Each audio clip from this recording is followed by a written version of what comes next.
বছর শেষে মৌসুমের শীতলতম দিনের সাক্ষী তিলোত্তমা। পারদ নামল 11 ডিগ্রিতে। স্বাভাবিকভাবেই জেলার বাসিন্দাদের জুবুথুবু দশা। কুয়াশায় মুড়েছে পথঘাট, কমেছে দৃশ্যমানতা। মৌসুম ভবন থেকে পাওয়া তথ্য অনুযায়ী 2021 সালে শেষবার 11 ডিগ্রির ঘরে নেমেছিল কলকাতার পারদ। চলতি মৌসুমে শীত বিলাসীদের খুশি করেছে আবহাওয়া। ডিসেম্বরের শেষ কয়েকটা দিন শীতে জুবুথুবু কলকাতাবাসী। তাপমাত্রা ঘোরাফেরা করছে 12 থেকে 13 ডিগ্রির আশেপাশে।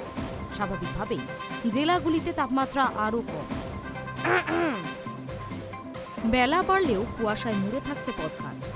এক হাত দূরেও দেখতে বেশ বেগ পেতে হচ্ছে। তবে বছর শেষে সব রেকর্ড ভেঙে দিল শীত।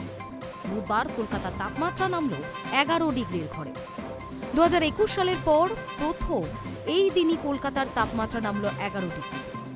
হাওয়া অফিস সূত্রের খবর, উত্তরবঙ্গের জেলাগুলির তাপমাত্রা নেমেছে 10 ডিগ্রির নিচে।